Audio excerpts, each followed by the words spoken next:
જય બ્રહ્મેશ્વર. આપ સૌનું સ્વાગત છે. અંતરકરણમાં રહેલ ત્રિદોષ.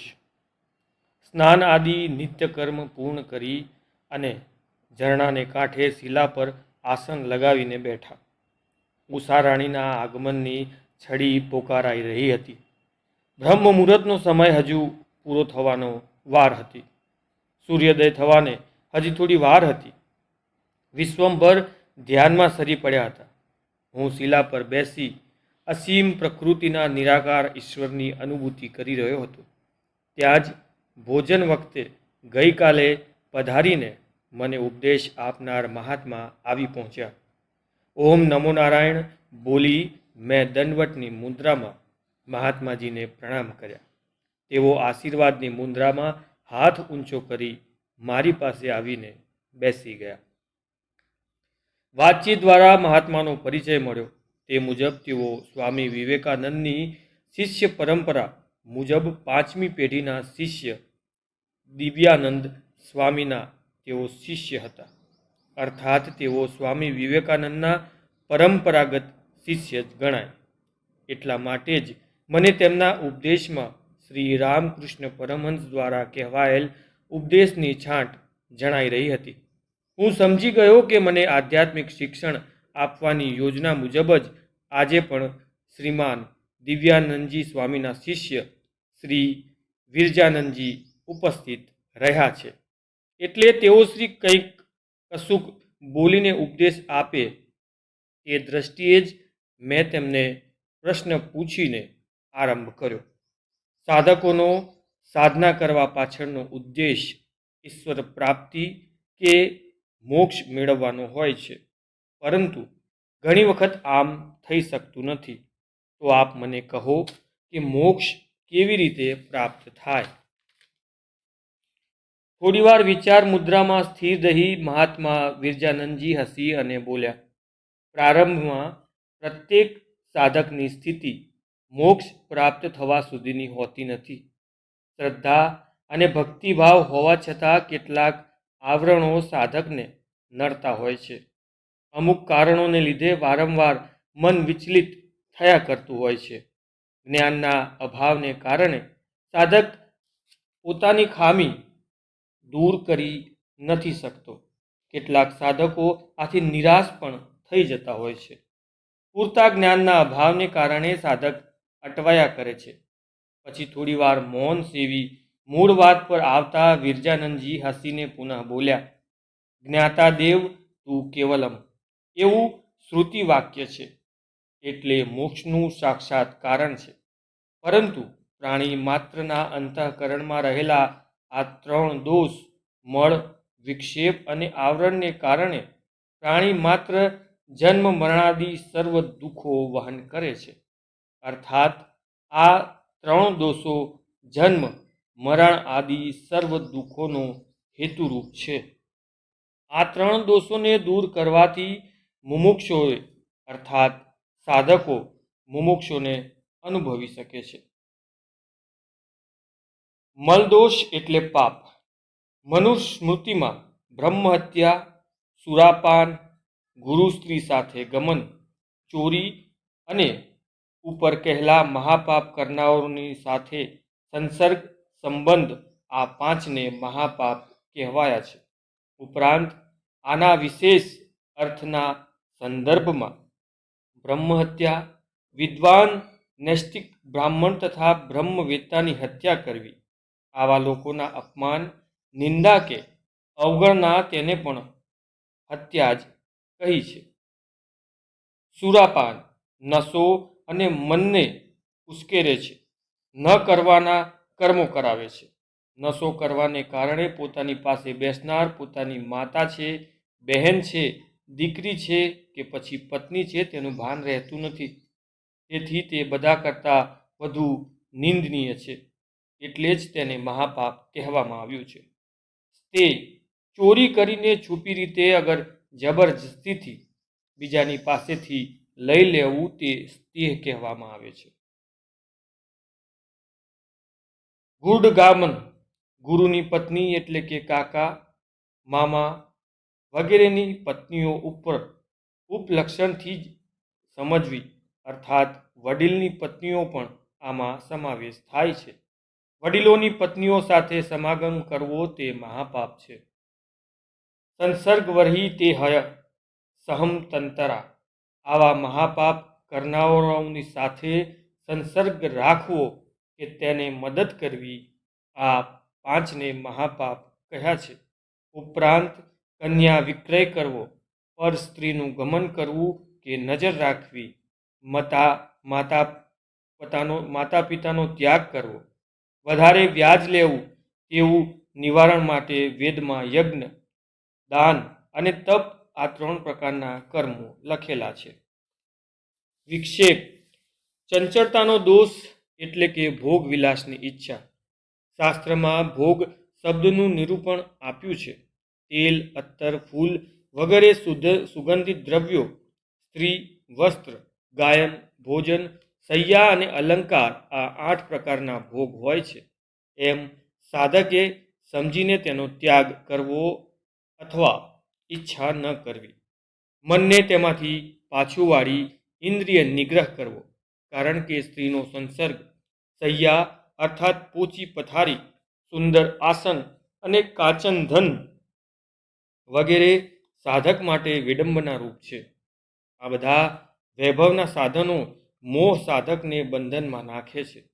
ઉત્તમ ખાદ્ય પદાર્થો ખાવાની લાલચ, 4 વ્હીલર જેવા વાહનો, આશ્ચર્યની વિભૂતિ રૂપ સર્વ પ્રકારના ભોગ, સોનું, ચાંદી, કિંમતી રત્નો, અગર ચંદન ઉપરાંત વેદ શાસ્ત્રના ના પાડે એવું અથવા પદવીનું અભિમાન, આગળ ને આગળ અભ્યાસ કરવાની વાસના, નાચ, ગાન, વાજિંત્રો, સ્ત્રી, પુત્ર, ભોગ વિલાસની ઈચ્છા એ વિક્ષેપ દોષ કહેવામાં આવેલા છે.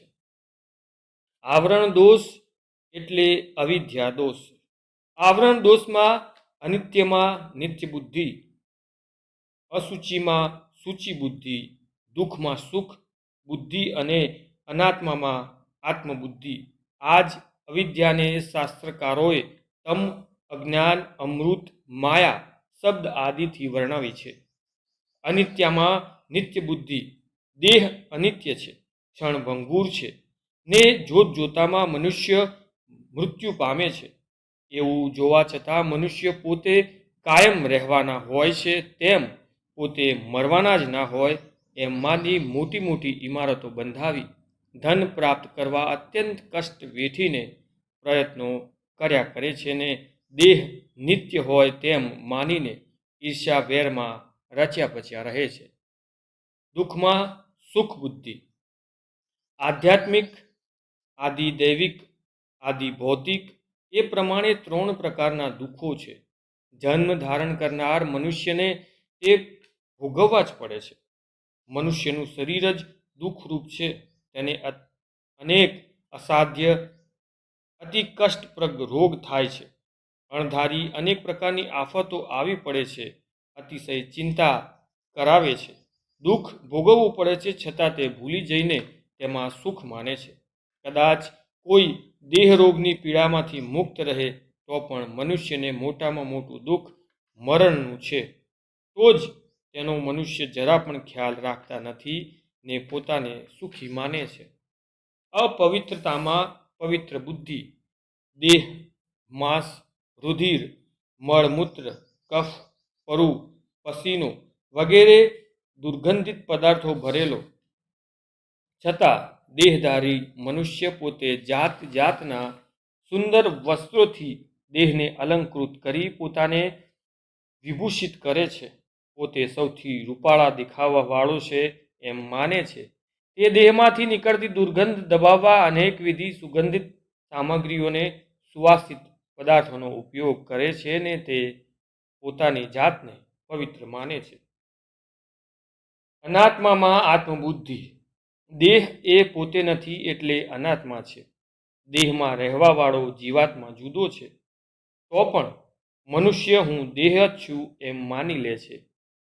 જેવી રીતે ઘરમાં રહેવાવાળો જુદો છે પણ અજ્ઞાત વડે માને છે કે ઘર હું જ છું.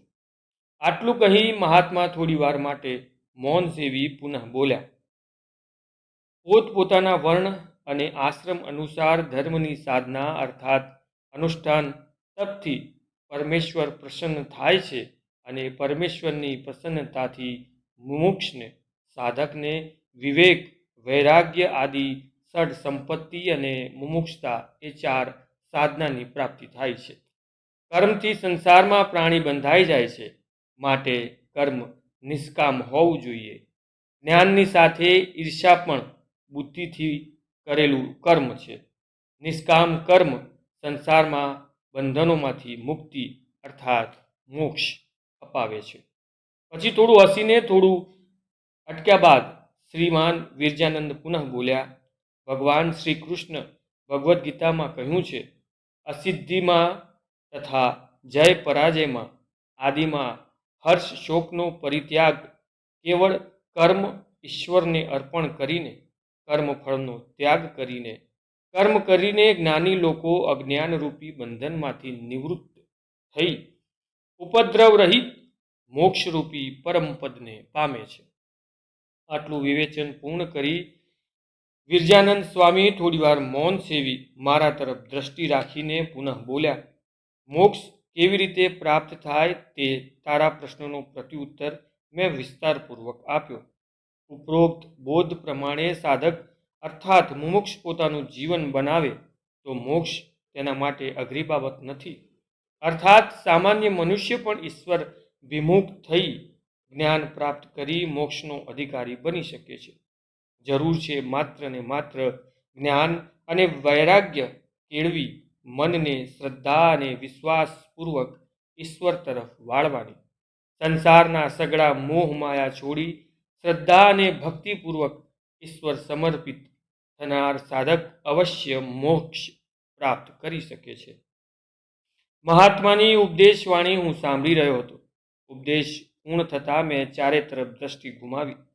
સૂર્યોદય થઈ ચૂક્યો હતો, અર્થાત જ્ઞાનરૂપી સૂર્યનો ઉદય થઈ ચૂક્યો હતો એવું હું મહેસૂસ કરી રહ્યો હતો. ચાલો ત્યારે. ઊભા થતા શ્રી વિરજાનંદ બોલ્યા, ઓમ નમો નારાયણ. મધ્યાહન ભોજન સાથે લઈશું. બોલી વિરજાનંદ હસી રહ્યા. ચાકડી પગમાં પહેરી, કમંડલ હાથમાં લીધું અને ઝરણું ઓળંગી જંગલમાં અદૃશ્ય થઈ ગયા. ચાલો ત્યારે આપણે પણ હવે બોલતા જ શ્રી વિશ્વંભર અધૂરા શબ્દો પૂર્ણ કરતા મેં કહ્યું, કથા શરૂ કરીએ. ખડખડાટ હસીને વિશ્વંભરે આસન પરથી કથાનો પ્રારંભ કરતા પૂર્વે કહ્યું, ગિરનારમાં મેં સાધના કરી તેના પ્રતાપથી હું મોક્ષ પ્રદનો અધિકારી બની શક્યો છું. ગિરનાર પરિસરની પવિત્ર અને સિદ્ધ ભૂમિમાં જ હું પૂર્ણ કક્ષાએ પહોંચી શક્યો છું. પછી થોડું અટકીને તેઓ બોલ્યા, માટે જ તેનું મહાત્મય જન જન સુધી પહોંચાડી મારે મારું દેવ ઋણ ચૂકવવાનું છે. મારા માધ્યમ દ્વારા ગિરનાર માધ્યમની કથા જન સાધારણ સુધી પહોંચે તે લક્ષ્યમાં રાખી મેં જે સાંભળી છે, અનુભવી છે, આત્મસાત કરી છે એ જ કથા હું તને સંભળાવી રહ્યો છું. પરંતુ થોડું અટકીને વિશ્વંભર પુનઃ બોલ્યા, મારે હવે થોડી ઝડપ કરવી પડશે. કથા પૂર્ણ કરી હું પણ કાયમને માટે હિમાલય તરફ સરયુદાસજીના આસન પાસે પહોંચી જવાનો છું. પછી થોડા ગંભીર ભાવે બોલ્યા, હૃદય પર હાથ રાખીને સાંભળ.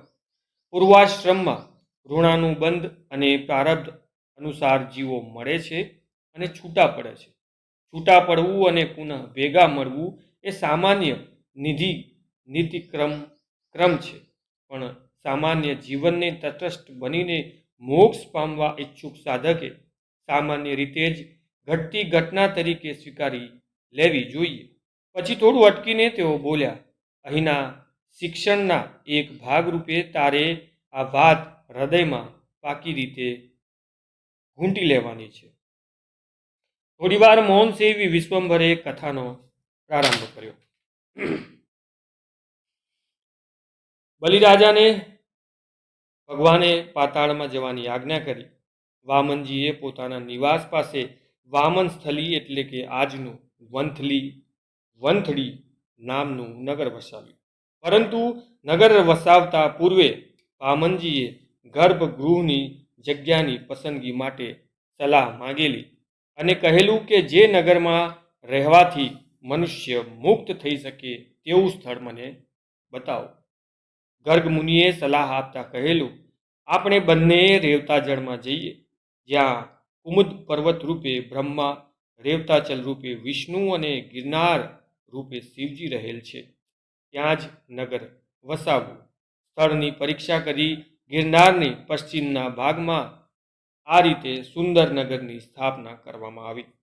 ગર્ગ મુનિના મત પ્રમાણે વામનજીએ વિશ્વકર્માને બોલાવી વામનસ્થલી એટલે કે આજનું વંથલી નામની નગરી વસાવી અને તેના નિવાસ કરવા લાગ્યા. આ નગરી સોમનાથ મહાદેવથી નજીક છે. આ જગ્યાએ મહાદેવની સ્થાપના છે. વામનજીએ સુવર્ણરેખા નદીને કિનારે સિદ્ધેશ્વરનું સ્થાપન પણ કર્યું. એ પછી સુવર્ણરેખા નદી કઈ રીતે ઉત્પન્ન થઈ અને દામોદરજી ભગવાન અહીં કેમ પધાર્યા તેની પણ કથા બ્રહ્મા નારદજીને કહે છે. હે નારદ, પૃથ્વીમાં જ્ઞાની અને અજ્ઞાની એમ બે પ્રકારના મનુષ્યો થાય છે. અનાદિકાળથી પૂર્ણ જ્યોતિ સ્વરૂપ સતચિત આનંદ તત્વ સર્વત્ર વિલસી રહ્યું છે. એ સ્વરૂપને માત્ર જ્ઞાની જ જાણી શકે છે. જ્ઞાની જાણી શકે તે તમામ ઉત્તમ સ્થાનોમાં આ ભૂમિ સર્વોત્તમ છે. કારણ કે સર્વ દેવતાઓ ઉપરાંત ગંધર્વોએ પોતાના અંશરૂપે ઉત્પન્ન થઈને અહીં તપ કરેલું છે. વિશેષ તો આ ક્ષેત્રનું મહાત્મ્ય એટલા માટે છે કે આ પર્વતને સર્વમાં ઉત્તમ માનીને સાક્ષાત નારાયણે પોતાનો વાસ કરેલો છે. શિવ તથા વિષ્ણુ જેવા પવિત્ર દેવતાઓ અહીં તપ કરેલું છે. પછી નારદજી સમક્ષ બ્રહ્મા રેવતાચલ પર્વતનો વિસ્તાર વર્ણવતા કહે છે કે આ ક્ષેત્રનો વિસ્તાર 5 યોજન સુધીનો છે. વસ્ત્રાપત ક્ષેત્ર તરીકે પ્રસિદ્ધ થયેલ આ ક્ષેત્રમાં સુવર્ણ રેખા નામની પવિત્ર નદી વહે છે. રાધા, દામોદર ભગવાન અને અંબાજીના આ 3 મુખ્ય દેવો અત્રે છે. પછી નારદજીએ સુવર્ણરેખા નદીની ઉપસ્થિતિ વિશે પ્રશ્ન પૂછતા બ્રહ્માએ તે પવિત્ર નદીની ઉત્પત્તિ વિશે જણાવતા કહ્યું, હે નારદ, જગતના આદિ સમયે મેં તેજોમય મહામંત્રનો જપ આ પર્વત પર બેસીને એક ચિત્તે ધ્યાન ધારણા સહિત શરૂ કર્યો હતો. જપ જ્યારે પૂર્ણ થયો ત્યારે સંકલ્પનું જળ મહામંત્રથી મંત્રેલું જે મારા હાથમાં હતું તે આ પર્વતની શિખર પર પડ્યું. તે જ જલ પૃથ્વી પર પડીને અને વૃદ્ધિ પામીને પ્રવાહ રૂપે આગળ ચાલવા લાગ્યું. તે જલના પવિત્ર પર્વતની સુવર્ણમય કાંકરી અર્થાત રેતી ભરતી થઈ ગઈ અને તેથી જ નદી બની તે સુવર્ણની રેતીવાળી બનતા આ નદીનું નામ સુવર્ણરૂપ ચમકતી રેતીવાળી હોવાથી સુવર્ણરેખા નદી તરીકે પ્રખ્યાત થયું. પછી બ્રહ્માએ આ જગ્યાએ રહેવાની વૈકુંઠ તથા કૈલાસ બંને લોકોની પ્રાપ્તિ થવાનું કારણ દર્શાવ્યું. બ્રહ્માજીએ કહ્યું, હે વત્સ, એક યુગમાં આ ક્ષેત્રમાં સૂર્યવંશી એવા ચંદ્રકેતુ નામનો મહાબળવાન રાજા હતો. તેણે આ ભૂમંડળ પર 60,000 વર્ષ સુધી રાજ્ય કર્યું. વૃદ્ધાવસ્થામાં પણ પુણ્યને લીધે હંમેશા વૈકુંઠ તથા કૈલાસમાં જવાનો તેનો અફર નિયમ હતો. એક વખત આ વૃદ્ધ રાજા વૈકુંઠમાં ગયા હતા ત્યારે ભગવાન વિષ્ણુએ આ વૃદ્ધ ભક્તને ચંદ્રકેતુને હંમેશા અહીં આવવાની પરિશ્રમને લીધે દુઃખી થયા છે એમ જાણીને રાજા પરના પ્રેમને લીધે શંકરના સાનિધ્યમાં જ આ રાજાને વિષ્ણુ ભગવાને કહ્યું, હે રાજા ચંદ્રકેતુ, તમે રાજકુલભૂષણ છો અને હંમેશા કૈલાસમાં તથા વૈકુંઠમાં આવન જાવન કરો છો. આથી તમારે કષ્ટ વેઠવું પડે છે. માટે તમારે હવેથી અહીં આવવાની જરૂર નથી. પછી ભગવાન વિષ્ણુએ ચંદ્રકેતુ રાજાને પ્રસન્ન વદને કહ્યું, પૃથ્વીમાં જ્યાં રેવતાચલ પર્વત છે તે સ્થાને તમે નગર વસાવો અને ત્યાં તમે તમારી રાજધાની સ્થાપો. તમારે ત્યાં જ રહેવું. પછી પ્રસન્ન વદને ભગવાને પુનઃ કહ્યું, તમે અમારા બંનેના ભક્ત છો, માટે તમને દર્શન આપવા માટે અમે બંને જણા તે પર્વતમાં નિવાસ કરીશું. આ રીતે ભક્તવત્સલ ભગવાન વિષ્ણુ તથા શિવજી આ રાજાને દર્શન આપવા માટે આ ક્ષેત્રના રાધા દામોદર તથા ભવનાથ રૂપે બિરાજ્યા. આ પ્રમાણે આ બંને મહાન દેવો આ ક્ષેત્રમાં કાયમને માટે વસવાટ કરી રહ્યા છે. બ્રહ્માએ વધુ માહિતી આપતા પ્રસન્ન વદને કહ્યું, કલયુગમાં તે રેવતાચલની પાસે તે ચંદ્રકેતુ રાજાએ વસાવેલું જે નગર તે જીર્ણદુર્ગ જૂનાગઢના નામે પ્રસિદ્ધ થશે. જીર્ણદુર્ગમાં નવદુર્ગા માતૃકાના નામથી પ્રખ્યાત દેવીઓ છે. એટલે નવદુર્ગા આ ક્ષેત્રમાં રહેલા છે. માટે ત્રિવેણી નામનું તીર્થ છે. જૂનાગઢ નામના નગરના ઈશાન ખૂણામાં સુવર્ણ રેખા નદીના કિનારે પૂર્વે વશિષ્ઠ ઋષિએ ઘણું તપ કર્યું હતું. તેમને શંકરને પ્રસન્ન થતા વરદાન માગવાનું કહેતા તેમણે કહ્યું હતું કે હે ભગવંત, તમારે આ સ્થાને મારા સાનિધ્યમાં હંમેશા રહેવું. મારા સ્થાનને વિશે જે કોઈ તપ કરશે તેને તમારે પ્રસન્ન થવું.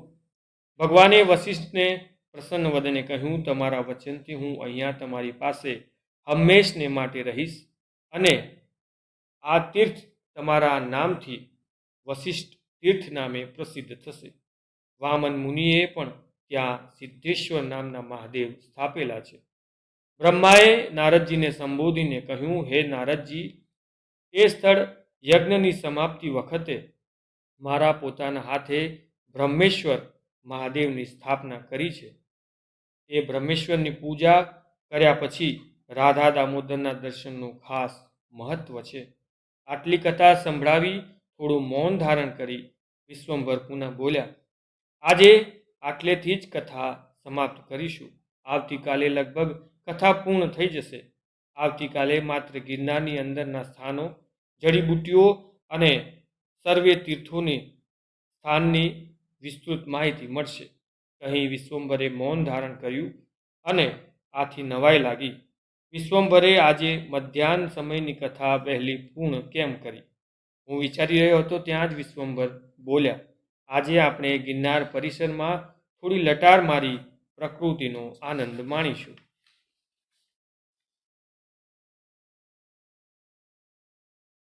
ચાલતા હું વિશ્વંભર વિશે વિચારી રહ્યો હતો. કેટલી આત્મીયતાથી વિશ્વંભર મારું આધ્યાત્મિક દ્રષ્ટિએ રક્ષણ અને સર્વધન કરી રહ્યા છે. એમ છતાં એ પોતાના મુખે મને ક્યારેય ઉપદેશ આપતા નથી. અન્ય સિદ્ધ યોગીઓ દ્વારા જ મારા જ્ઞાનને સંઘવે છે. અર્થાત મોક્ષ માટેનો મારો માર્ગ મોકળો થાય તેવા પ્રયત્નો તેઓ કરી રહ્યા છે. એમાં કશું જ વિચાર કરવા જેવું નથી. મારા વિચારોને જાણી ગયેલ વિશ્વંભર મારા ખભા પર પ્રેમાળ હાથ મૂકીને બોલ્યા, પૂર્વ જન્મના ઋણાનુબંધ અનુસાર પરસ્પર પ્રેમ, માયા, સંયોગ, વિયોગ સર્જાયા કરે છે. આપણું મળવું, આ પ્રકારના વ્યવહારનું આદાન પ્રદાન એ કોઈ અકસ્માત નથી થતું. કુદરતના જન્મ જન્માંતરના ઋણાનુબંધ અનુસારની આ પ્રક્રિયા ચાલતી હોય છે. પછી થોડું હસીને તે આગળ બોલ્યા, તદ અનુસાર હે પ્રિય મિત્ર, આ જન્મે પણ હું સિદ્ધ યોગી હોવા છતાં તારો મિત્ર બની રહ્યો છું. પરંતુ મને તારો કોઈ મોહ નથી. સમય આવ્યે અને કાર્ય પૂર્ણ થતાં હું તારો ત્યાગ કરીને જતો રહીશ. ત્યારે મને તને છોડીને જવાનું કોઈ દુઃખ થશે નહીં, કારણ કે હું સુખ અને દુઃખથી પણ પર થઈ ગયો છું અને તું પણ એવી જ સ્થિતિ પ્રાપ્ત કરી લે. આ જીવન દરમિયાન એવી મારી ઈચ્છા હોવાને કારણે તને શિક્ષણ આપવાના હેતુથી હું આ ગિરનાર પરિસરમાં ટકી રહ્યો છું. બસ થોડા દિવસોની જ વાર છે. તું પણ સુખ દુઃખથી પર બની જઈશ અને આનંદથી વિદાય આપીશ. હા, થોડો દેહાધ્યાસ તો તારામાં હશે જ, અને તો જ તું સંસારમાં ટકી રહેવા સમર્થ બની શકીશ. નહીં તો એ પહેલાં જ તું બ્રહ્મમય બનીને સંસારમાંથી વિદાય લઈ જાય તેવી સ્થિતિનું નિર્માણ થાય. પછી થોડું અટકીને વિશ્વંભર પુનઃ બોલ્યા, સંસારીઓએ ઉત્તરાવસ્થામાં બધા જ મોહમાયા છોડી દેવા જોઈએ. શ્રી કૃષ્ણ સ્વધામ ગયા પછી આવું જ હૃદય દ્રાવક દ્રશ્ય ભજવાય છે. વિદુર હસ્તિનાપુર આવે છે પરંતુ યુધિષ્ઠિર વગેરેને એ સમાચાર આપતા ન હતા કે કૃષ્ણ સહિત સઘળા યાદવોનો વિનાશ થઈ ચૂક્યો છે. વિદુરજી હસ્તિનાપુર આવ્યા ત્યારે યુધિષ્ઠિરે તેમની યાત્રા વિશે પૂછા કરી. પછી દ્વારકાના સમાચાર પૂછે છે. યુધિષ્ઠિર વિદુરને પૂછે છે, હે તાત, શ્રી કૃષ્ણ જેમના દેવ છે તે આપણા મિત્ર તથા સંબંધી યાદવોને તમે મળ્યા કે તેમના સંબંધી તમે કંઈ સાંભળ્યું છે? તેઓ તેમના નગરમાં સુખી તો છે ને? ધર્મરાજ યુધિષ્ઠિરે એમ પૂછ્યું એટલે વિદુરજીએ પોતાની તીર્થયાત્રાના બધા જ અનુભવો કર્મથી વર્ણન કર્યું. પરંતુ યદુવંશનો નાશ થવાની વાત તેમણે કહી નહીં, કારણ કે દેવયોગ પ્રાપ્ત થયેલું સત્ય જો અપ્રિય અને સહન કરવું મુશ્કેલ હોય તો એ કહેવું નહીં. બીજાઓને દુઃખી જોવા અસમર્થ એવા દયાળુ મનુષ્યને અપ્રિય સત્ય જણાવવું ન જોઈએ, એમ સમજીને વિદુરજીએ યદુકુળનો સર્વનાશ યુધિષ્ઠિરને કહ્યો નહીં. વિદુરજી કેટલોક કાળ સુધી સુખેથી હસ્તિનાપુરમાં રહ્યા અને સર્વના પ્રિયપાત્ર એવા વિદુરજીએ મોટાભાઈ ધૃતરાષ્ટ્રને તત્વોપદેશ કર્યો. વિદુરજી યમદેવનો જ અવતાર હતા. માંડવ્ય ઋષિના શાપથી તેઓ 100 વર્ષ સુધી શૂદ્રપણાને પામ્યા હતા. તેઓ શૂદ્ર તરીકે રહ્યા ત્યાં સુધી યમલોકમાં અર્યમાદેવ પાપીઓને ઘટતી શિક્ષા કરતા હતા. યુધિષ્ઠિર રાજ્ય મેળવ્યા પછી કુળને રાજ્ય સુખ આપી ખૂબ આનંદમાં રાખવા લાગ્યા. પરંતુ આ બધા પુત્ર પૌત્રી સંબંધીઓ ગૃહસ્થાશ્રમમાં આસક્ત બન્યા અને ગૃહસ્થને લગતા વ્યાપારોથી પ્રમાદી બનીને તેઓને જોયેલા તુરસ્કાર કાળ આયુષ્ય વીતી જવા લાગ્યો. અર્થાત પ્રમાદમાં કિંમતી કાળ ભોગ વિલાસ અને સુખમાં નિર્ગમન કરવા લાગ્યા. એમાં અનેક પાપ અને અવ્યવહાર કરી ચૂકેલા ધૃતરાષ્ટ્રનો ખાસ સમાવેશ થતો હતો. પાપ અને અન્યાયથી જીવન વિતાવી ચૂકેલા હાલ અન્ય પર આશ્રિત એવા ધૃતરાષ્ટ્ર પ્રભુ ભજન કરવાને બદલે પારકું અન્ન ખાઈને પ્રમાદી બનીને જીવન પસાર કરી રહ્યા હતા. વિદુરજીએ આ બધું જાણીને ધૃતરાષ્ટ્રને સમય અનુસાર ઉપદેશ આપતા કહ્યું, હે રાજા, હવે તમે સત્વર ઘરમાંથી નીકળી જાઓ. આ મૃત્યુરૂપી ભય પાસ સામે આવ્યો છે તે જુઓ. વિચારો કે હે પ્રભુ, આ મૃત્યુરૂપી ભયને રોકવાનો આ લોકમાં કોઈ ઉપાય કોઈનાથી થઈ શક્યો નથી. તે જ ભગવાન કાળ અર્થાત આપણા સર્વના સમીપ આવી રહ્યા છે, જેથી આપણા સહિત ગ્રસ્ત થયેલો મનુષ્ય અત્યંત પ્રિય પ્રાણોથી પણ તત્કાળ વિયોગ પામે છે. અર્થાત પ્રિય એવા પ્રાણને ત્યાગી મૃત્યુ પામે છે. તો પછી બીજા ધન વગેરે વિયોગ પામે તેમાં શું કહેવાનું? અર્થાત બધું જ પૃથ્વી પર છોડીને મૃત્યુ પછી પરલોકમાં ચાલ્યા જવાનું. પછી કરુણ અને ગંભીર સ્વરમાં પરંતુ સ્વતંત્રતાથી વિદુર આગળ બોલ્યા, હે વડીલ બંધુ, તમારા વિના ભાઈઓ, સંબંધીઓ અને 100 પુત્રો માર્યા ગયા છે. તમારી ઉંમર વધી ગઈ છે અને તમારું શરીર પણ ગળપણથી ઘેરાઈ ગયેલું છે, છતાં પારકે ઘરે તમે પડી રહ્યા છો. પછી વૈરાગ્યથી ઉભરતા શબ્દોમાં વિદુરજી આગળ બોલ્યા, આહા, પ્રાણીને જીવવાની આશા મોટી છે. તમે પણ વધુ જીવવાની આશાને જીવી રહ્યા છો અને તેને લીધે જ તમે ભીમસેનને આપેલો ગ્રાસ એટલે કે રોટલો કૂતરાની પેઠે સ્વીકારી રહ્યા છો. થોડું અટકીને વિદુરજી ધૃતરાષ્ટ્રને સંબોધીને પુનઃ આગળ બોલ્યા, જેઓને બાળવા અને મારવા માટે તમે અગ્નિ તથા ઝેર આપ્યા હતા, જેઓની સ્ત્રી દ્રૌપદીને દૂષિત કરી ભરી સભામાં તેનું અપમાન થવા દીધું હતું, અને જેઓના ભૂમિ ધન તથા રાજ્ય છીનવી લીધા હતા, તેઓએ જ આપેલા અન્ન વગેરેથી પ્રાણ ધારણ કરવામાં શું ગૌરવ છે? તમારું આ જીવન દીનતા ભરેલું કોઈ નિષ્ફળ છે, છતાં તમે દીન હાલતમાં જીવવા ઈચ્છો છો.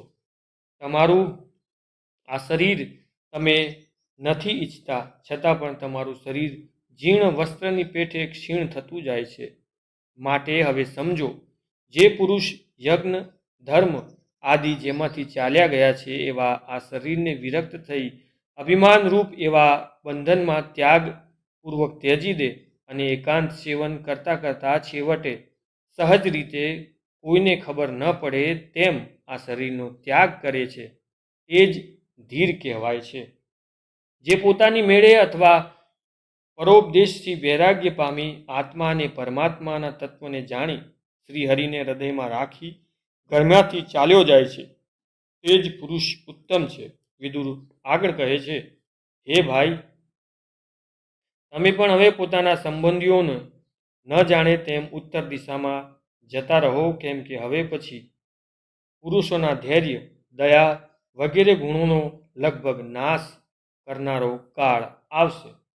એ રીતે નાના ભાઈ વિદુરે આપેલા બોધ પ્રમાણે અંધરાજ ધૃતરાષ્ટ્ર પોતાના સંબંધીઓ પરના સ્નેહોપદેશને છોડી ઘરમાંથી વિદુરજીએ બતાવેલ માર્ગે ચાલી નીકળ્યા. તેમની સાથે પતિવ્રતા ગાંધારી પણ હિમાલય તરફ પતિ સાથે ચાલી નીકળ્યા હતા. વિદુરજીની સૂચના મુજબ કોઈને પણ જાણ કર્યા વગર જ ચૂપચાપ હિમાલય તરફ ચાલી નીકળેલા. તેથી આ વાતની જાણ યુધિષ્ઠિરને હતી જ નહીં. યુધિષ્ઠિર જ્યારે સંધ્યાવંદન અને અગ્નિમાં હોમ કરી, બ્રાહ્મણોને દાન કરી, વડીલોના વંદન કરવા રાજમહેલમાં ગયા, પરંતુ ત્યાં એણે વિદુર, ધૃતરાષ્ટ્ર, ગાંધારીને જોયા નહીં. એટલે તેમનામાં ઉદ્વેગ પામી ત્યાં જ બેઠેલા સંજયને તેમને પૂછ્યું, હે સંજય, નેત્ર વિનાના અમારા વૃદ્ધ પિતા ક્યાં છે? પુત્ર નાશથી દુઃખી માતા ગાંધારી ક્યાં છે? અને અમારા પરમ સ્નેહી કાકા ક્યાં ગયા? જેના પુત્રો મરણ પામ્યા છે તે મંદમતી ધૃતરાષ્ટ્ર પત્ની સાથે ગંગામાં પડ્યા. પિતા પાંડુ મરણ પામ્યા ત્યારે બાલ્યાવસ્થામાં રહેલા અમને બધાને તેમણે રક્ષણ આપ્યું હતું. એ અમારા કાકા અહીંથી ક્યાં ગયા? સાંભળી સંજય કૃપા અને સ્નેહથી વ્યાકુળ થઈ ઉઠ્યા, કારણ કે તેઓ પણ ધૃતરાષ્ટ્રને ક્યાંય જોયા નહીં. વ્યાકુળતાથી કંઠમાં ડૂમો ભરાઈ આવવાથી તે યુધિષ્ઠિરને તત્કાળ કશો જ જવાબ આપી શક્યા નહીં. તેથી આંખોમાં આંસુ આવી ગયા. આંખો ખુલી ધૈર્ય ધારણ કરી ધૃતરાષ્ટ્રના ચરણનું સ્મરણ કરતા યુધિષ્ઠિરે સંજયને કહ્યું, હે કુલનંદન, તમારા કાકા ધૃતરાષ્ટ્ર, વિદુર અને ગાંધારીએ શો નિશ્ચય કર્યો હશે તે હું જાણતો નથી. હું માનું છું કે તેઓ મને પણ છેતરી ગયા છે. સંજય આ વાત યુધિષ્ઠિરને કહી રહ્યા હતા તેવામાં ટુમરુ ગંધર્વ સહિત નારદજી ત્યાં આવ્યા. યુધિષ્ઠિરે નારદજીના પૂજન અર્ચન કરી ઊભા થઈ સામે વંદન કરી અને કહ્યું, હે ભગવાન, કાકા વિદુર, ધૃતરાષ્ટ્ર તથા માતા ગાંધારી ક્યાં ગયા છે તેની મને ખબર પડતી નથી. અપાર શોક સમુદ્રમાં ડૂબેલા મને આપ નાવિકાની પેઠે કિનારો દેખાડો. યુધિષ્ઠિરની વાત સાંભળી નારદજી તેની નજીક આવી પીઠ પર હાથ મૂકી આશ્વાસનયુક્ત શબ્દોમાં હસીને બોલ્યા, હે ભાઈ, તમે કોઈનો શોક ન કરો, કારણ કે આખું જગત ઈશ્વરાધીન છે. બધા જ લોકો અને લોકોનું પાલન કરનાર દેવો એ ઈશ્વરની જ આજ્ઞાનું પાલન કરે છે. ઈશ્વર જ સર્વ પ્રાણીઓનો પરસ્પર સંયોગ અને વિયોગ કરાવે છે. જેમ રમવાના રમકડાના સંયોગ વિયોગ કરવાની ઈચ્છાથી થાય છે, તેમ પરમેશ્વરને ઈચ્છાથી જ મનુષ્યોના સંયોગ વિયોગ થયા કરે છે. હે વત્સ, આજ તો મનુષ્યોની પરાધીનતા છે. પછી નારદજી હસીને થોડી વાર પછી પુનઃ બોલ્યા, તમે લોકોને જીવરૂપે આત્મ સ્વરૂપને કે નિત્ય માનતા હો અથવા દેહરૂપે અનિત્ય માનતા હો તો પણ મોહથી ઉત્પન્ન થનાર સ્નેહ વિના કોઈ પણ કારણથી તેઓ શોક કરવા યોગ્ય નથી. અર્થાત તેનો શોક કરવો ઉચિત નથી. વિશુદ્ધ રીતે ઉત્પન્ન થયેલો શોક ભલે બંધન કરતા નથી, પરંતુ અન્ય કારણોથી ઉત્પન્ન થયેલો મોહ શોક કરવાની યોગ્ય નથી. કારણ કે સ્નેહ જ શોકનું કારણ છે અને તેનું મૂળ અજ્ઞાન છે. પછી નારદજી હસીને મૃદુ સ્વરે યુધિષ્ઠિર પ્રતિ બોલ્યા, માટે હે રાજા, એ અનાથ બિચારા ધૃતરાષ્ટ્ર વગેરે મારા વિના કેવી રીતે રહેશે? આવી અજ્ઞાનથી થયેલી વ્યાકુળતાનો તમે ત્યાગ કરો. પંચમહાભૂતમાંથી બનેલું શરીર પોતે જ જો કાળ, કર્મ તથા ગુણોને આધીન છે, જો જેમ અજગરે ગળેલો મનુષ્ય પોતે બીજાનું રક્ષણ કરી શકતો નથી, તેમ પરાધીન એવો તે મનુષ્ય શરીર બીજાનું રક્ષણ કેવી રીતે કરી શકે છે? અને ઈશ્વરે સર્વ માટે આજીવિકા તો સુલભ કરેલી જ છે. ક્ષણભંગુર શરીર અને મનુષ્યમાં મોહને કારણે ઉત્પન્ન થતા દુઃખો અને વિષાદ વિશે નારદજી ગંભીરતાપૂર્વક યુધિષ્ઠિરને ઉપદેશ આપી રહ્યા હતા. નારદજીના ઉપદેશોને સાંભળીને યુધિષ્ઠિર સ્થિર દ્રષ્ટિ રાખીને જાણે જ્ઞાનને આત્મસાત કરી રહ્યા હોય તેમ શાંત ચિત્તે સાંભળી રહ્યા હતા. તેમના બંને હાથ ભક્તિભાવપૂર્વક નારદજી સામે જોડાયેલા છે. પ્રસન્ન મુખ પર વૈરાગ્યની આભા ઉપસી રહી છે. કથન કરતા નારદજી થોડી વાર અટક્યા. ચારે તરફ પ્રસન્ન દ્રષ્ટિ કરી કૃપા વરસાવતા નારદજી અટક્યા અને પછી હસીને યુધિષ્ઠિરને સંબોધીને પુનઃ કહેવા લાગ્યા. હાથ વિનાના પશુ, હાથવાળા એવા મનુષ્યોને જીવન જીવવામાં કુદરતે કરેલી બધી વ્યવસ્થા ઉપયોગી થાય છે. ઘાસ વગેરેને પગ નથી, છતાં પગવાળા ચોપગાને જીવવામાં ઉપયોગી થાય છે. નાના પ્રાણીઓ મોટા પ્રાણીઓને જીવનમાં ઉપયોગી થાય છે. એમ જીવનનું જીવન છે. પછી વૈરાગ્યથી ગંભીર બની ગયેલ યુધિષ્ઠિરને સર્પ સ્પર્શ કરીને નારદજી પુનઃ બોલ્યા, હે રાજન, આ બધું જગત સ્વયં પ્રકાશ ભગવાનનું જ સ્વરૂપ છે. જગત તેમાંથી ભિન્ન નથી. ભગવાન પોતે એક જ છે, અનેક નથી. અને સર્વે ભક્તોના જીવોમાં અને ભાગ્યરૂપે પણ ભગવાન જ છે, પરંતુ માયાને લીધે જ અનેક સ્વરૂપે તમને ભાસે છે. યુધિષ્ઠિર નારદજીની પવિત્ર વાણીને શાંત ચિત્તે એકાગ્રતાથી સાંભળી રહ્યા છે. નારદજી પ્રભાવી વાણી તેમના હૃદયમાં ઊંડાણમાં ઉતરી રહી છે. નારદજી થોડું અટકીને યુધિષ્ઠિરને સંબોધીને ફરી આગળ બોલ્યા, હે મહારાજ, પ્રાણી માત્રનું પાલન કરનાર તે જ ભગવાન પૃથ્વી પરના દૈત્યોનો વિનાશ કરવા હાલમાં પૃથ્વી પર કાળ સ્વરૂપે અવતર્યા છે. નારદજી યુધિષ્ઠિર સમક્ષ યાદવનો નાશ થઈ ગયો છે તે વાત ન કહેતા આગળ કહે છે, શ્રી કૃષ્ણ રાહ જુએ છે કે દેવોનું કાર્ય થઈ ગયું છે તો પણ કંઈક બાકી છે. માટે જ્યાં સુધી શ્રી કૃષ્ણ પૃથ્વી પર બિરાજે છે ત્યાં સુધી તમે રાહ જુઓ, અર્થાત દેવોનું જે કાર્ય બાકી રહેલું હોય ત્યાં સુધી તે થતું નથી. થયા પછી જ ભગવાન શ્રી કૃષ્ણ પોતાના ધામમાં જશે અને પછી તમે ધૃતરાષ્ટ્રની પેઠે હિમાલય તરફ ચાલી નીકળજો. પરંતુ યુધિષ્ઠિર ધૃતરાષ્ટ્ર વિશે જાણવા ઉત્સુક છે, પરંતુ પ્રશ્ન પૂછી શકતા નથી. નારદજીએ એ જાણી ગયા છે, તેથી જ જાણું છું, કહું છું એવું જાણે સ્વગત બોલીને માહિતી આપતા નારદજી બોલ્યા, ધૃતરાષ્ટ્ર ભાઈ વિદુરજી અને ધૃતરાષ્ટ્રની પત્ની ગાંધારી બધા સાથે હિમાલયના દક્ષિણ ભાગમાં ઋષિઓના આશ્રમમાં ગયા છે. હાલ ધૃતરાષ્ટ્ર સપ્તસ્ત્રોત તીર્થમાં રહી ત્રણેય કાળ સ્નાન કરી વિધિ પ્રમાણે અગ્નિહોમ કરી જળનો આહાર લે છે અને પુત્રાદિના ઈચ્છાઓને ત્યજી દઈ શાંત મનથી રહે છે. તેમને આસનોનો જપ કરી શ્વાસને ત્યજ્યો છે અને 6 ઇન્દ્રિયોને વિષયોમાં ખેંચી લીધી છે. શ્રી હરિના ધ્યાનથી તેમના ત્રણેય ગુણોનો મેલ નાશ પામ્યો છે અને અહંકાર સહિત મનને સ્થૂળ શરીરથી છૂટું પાડી તેમણે વિજ્ઞાન સ્વરૂપ બુદ્ધિ વિશે જાણ્યું છે. બુદ્ધિને દ્રશ્ય અંશ સ્વરૂપ પદાર્થોથી છૂટી પાડી ક્ષેત્રાદ્રષ્ટામાં લીન કરી છે.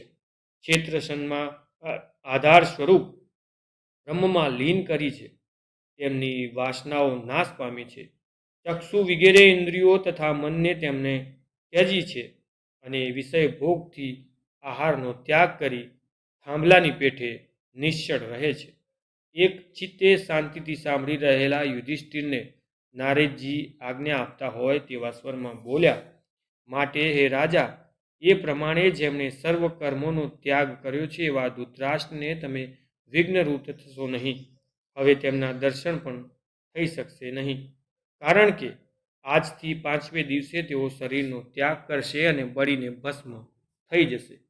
એ સમયે યોગના અગ્નિ સહિત દાવા અગ્નિ વડે જ્યારે પતિ ધૃતરાષ્ટ્રનું શરીર પર્ણકુટી સાથે બળવા લાગશે ત્યારે બહાર રહેલ પતિવ્રતા ગાંધારી પણ તેમના પાછળ અગ્નિમાં પ્રવેશ કરશે. પછી ધૃતરાષ્ટ્ર વિશેની વાત પૂર્ણ કરી નારદજીએ યુધિષ્ઠિરને પુનઃ કહ્યું, હે કૃદુનંદન, તેમની સાથે ગયેલ વિદુરજી તો તે આશ્ચર્યથી જોઈ ભાઈ ધૃતરાષ્ટ્રની તે સદગતિને લીધે હર્ષ અને મરણને કારણે શોક પણ પામશે. પછી વિદુરજી તીર્થોનું સેવન કરવા ત્યાંથી ચાલ્યા જશે. એ પ્રમાણે કહી નારદજી તુંબરુ સાથે સ્વર્ગમાં ગયા. એટલે યુધિષ્ઠિરે તેમના વચનો હૃદયમાં ધારણ કરી શોકનો ત્યાગ કર્યો. ગિરનાર પરિસરમાં વિશ્વંભર સાથે પરિભ્રમણ કરતો હું તેમના દ્વારા કહેવાયેલ કથા સાંભળીને તેમના મુખ તથા કથા પછી વિચારી રહ્યો હતો. કદાચ આ કથા વિશ્વંભરે મને ઉપદેશ આપવા માટે જ કરી હશે. વિશ્વંભરના ગમન પછી હું શોકાતુર ન બનું તેવો ઉપદેશ મને શીખ તથા દ્રષ્ટા દ્વારા મળી રહી છે તે હેતુ તેને અંદર સમાયેલો છે. મહાપાપી ધૃતરાષ્ટ્ર પણ યોગ સાધના દ્વારા અંતે મોક્ષ પ્રાપ્ત કરી શક્યા. યોગાગ્નિ દ્વારા બ્રહ્મલીન થઈ શક્યા. સામાન્ય સાધક જ નહીં પરંતુ કુમારગીમાં ગામી સાધારણ મનુષ્ય પણ ધારે તો અંતિમ ક્ષણોને સુધારી ધૃતરાષ્ટ્રની જેમ ઈશ્વર સમર્પિત બની મોક્ષ પ્રાપ્ત કરી શકે છે. હા, બરાબર એમ જ વિશ્વંભરના શબ્દો મારા કાને પડ્યા. જીવનમાંથી બધા જ માયા મોહનો ત્યાગ અને ઈશ્વરને સમર્પિત તન મન બુદ્ધિ સાધકને જીવન મુક્ત બનાવી શકે છે. પરંતુ જરૂરત છે સતત પ્રયત્નોની, શ્રદ્ધા સાથે હાર્યા વગર, થાક્યા વગર, અવિરત સાધનાની, અડગ, નિર્ભય, પવિત્ર, ધીર, ગંભીર, યોગી છતાં મારા મિત્ર ઉપદેશ આપતા મને દોરતા વિશ્વંભરનો લગભગ હાથ પકડી હું નિર્ભયતા અને આત્મવિશ્વાસ સાથે ચાલી રહ્યો હતો. મારા તન મનમાં શ્રદ્ધા વિશ્વાસ સાથે આનંદ ઉભરી રહ્યો હતો.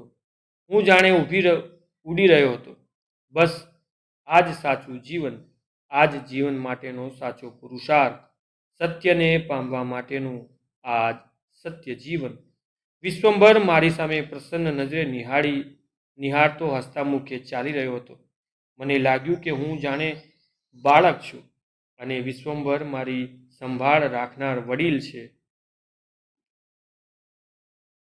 સંધ્યા ખીલી ઉઠી હતી અને અમે પાછા ફરી સ્વરૂપાનંદવાળી ગુફા તરફ પ્રયાણ કર્યું. દયા બાપુ રાત્રિ ભોજન તૈયાર કરી અમારી રાહ જોઈ રહ્યા હતા. સૃષ્ટિ પર અંધકાર પથરાઈ રહ્યો હતો. ધૂણાના પ્રકાશમાં અમે રાત્રિ ભોજન પૂર્ણ કર્યું. વિશ્વંભર ભોજન બાદ રાબેતા મુજબ પોતાના આસન પર ધ્યાનમાં લીન થતા હું પણ કથાને વાગોળતો પથારીમાં પડ્યો. થોડી જ વારમાં નિંદ્રા દેવીએ મને પોતાના પાલવમાં લપેટી લીધો. જય બ્રહ્મેશ્વર.